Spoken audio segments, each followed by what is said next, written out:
Welcome to our channel. मैं हूँ नेहा और ये है जेनी। तो आज का जो हमारा टॉपिक है वो बहुत ही कॉमन टॉपिक है, वो है ग्रूमिंग पे। अब ग्रूमिंग जो है फ्रेंड्स वो क्या है, वो आप अपने पेट्स को नहलाते हो, ठीक है, कभी स्पा देते हो, उसके नेल्स को कट करवाते हैं, हम हेयर ट्रिम करवाते हैं, ईयर क्लीनिंग, तो ये सारी चीज़ और साथ में उसको ब्रशिंग कराना, तो ये सारी चीज़ें ग्रूमिंग के अंदर आती हैं, ठीक है। तो फ्रेंड्स ऐसा है कि जेनी को मैं नहलाना हमारा इसके एक रूटीन में एक इसका रूटीन होता है कि नहलाना है मुझे इसलिए वंस। जेनी को मैं समर्स में 15 डेज़ पे नहलाती हूँ, 15 डेज़ मतलब मंथ में 2 टाइम्स, ओके।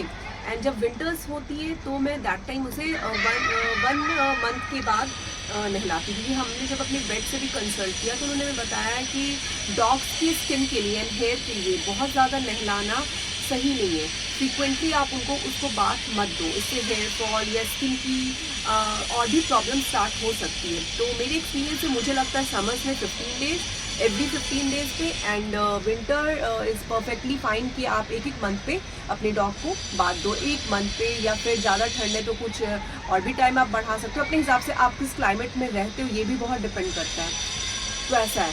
तो आज मैं जो जेनी की ग्रूमिंग करने वाली हूँ, हमने से पिछले ही हफ्ते नहलवाया था, तो अभी नहाने वाली ग्रूमिंग की मैं कुछ भी आपको बताऊंगी नहीं कि मैं कौन से शैम्पू से नहलाती हूँ जेनी को, ये इस पर बात हम नहीं करेंगे। अभी जो मैं डेली जो मेरा रूटीन है जेनी के साथ कि मैं इसको कॉम एंड ब्रशिंग, ये दोनों हमारा डेली रूटीन है। वॉक के बाद जब जेनी आती है तो जब ये पानी वानी पीने के बाद सेटल डाउन होती है तो मेरा रूटीन है कि मैं इससे पहले जेनी को कॉम करती हूँ एंड उसके बाद ब्रश करती हूँ उसके टीथ को। अब आप सोचोगे ब्रश और डॉग क्या इसका वो है, तो इसका भी आपस में रिलेशन ये है कि जैसे कि हम लोग रोज़ अपने दांतों को ब्रश करते हैं कुछ भी खाने के बाद।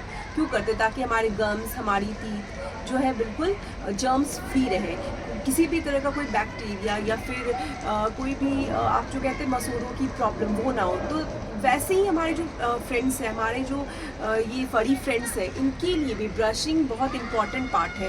इसलिए क्योंकि ये अब देखो जो नॉन वेजिटेरियन डॉग्स हैं वो नॉन वेज खाते हैं, जो वेजिटेरियन वो वेजिटेरियन, तो इनके भी दांतों में कहीं ना कहीं कुछ ना कुछ फंसा रहता है, जिस वजह से आप देखोगे बहुत डॉग्स के मुंह से एक स्मेल भी आती है, ठीक है।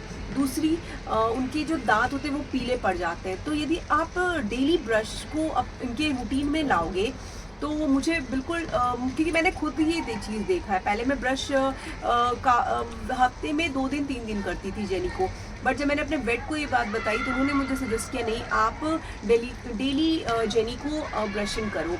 और मैंने देखा है कि मुझे इससे बहुत बेनिफिट मिल रहा है, इसलिए मैं आपसे भी शेयर कर रही हूँ। तो इसकी कॉमिंग से स्टार्ट करते हैं हम लोग। ये मैं कॉम यूज़ करती हूँ, ये मुझे लगता है इसके लिए बहुत ही इसके लिए क्या, इतनी हेरी जो भी डॉग्स हैं उनके लिए कॉम बहुत परफेक्ट होता है। और मैं आपको कॉमिंग का सही तरीका बताती हूँ बस।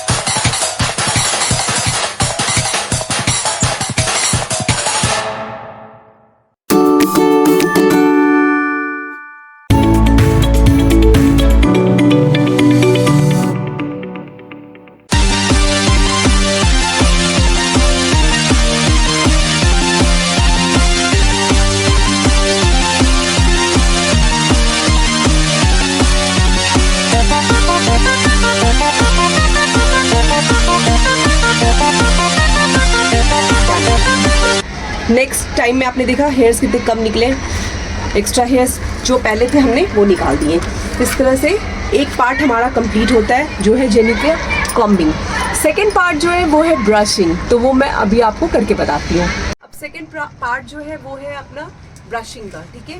तो ब्रशिंग कराने के लिए आप पेट का भी ब्रश आता है, आप वो भी ले सकते हो। मैंने यहाँ पे एक सॉफ्ट ब्रिसल्स वाले ब्रश लिए, उससे मैं जेनी को ब्रश करती हूँ।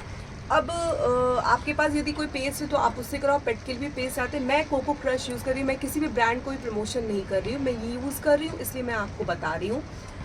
तो ये इसकी हम क्या करते हैं, 4 to 5 ड्रॉप्स अपने ब्रश पे ले लीजिए आप, एंड बस दिखाओ बस।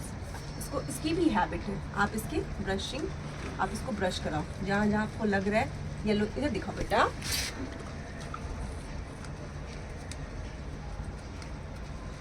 जो भी दांत आपको लग रहे हैं पीले पीले हैं वो आप करवाओगे इसको तो क्लीन हो जाएंगे टाइम के साथ। पर टाइम देना होगा, ऐसा नहीं कि आप आज करोगे तो आज ही क्लीन हो जाएंगे। दिखाओ दिखाओ दिखाओ दिखाओ दिखाओ, इधर दिखाओ, इधर दिखाओ, दिखाओ दिखाओ।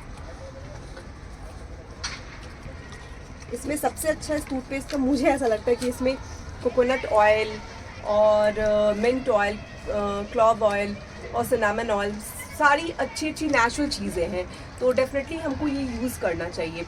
बाद में इस प्रोडक्ट के बारे में मैं आपको और बताऊंगी। फ़िलहाल आज के ग्रूमिंग पार्ट के लिए इतना ही।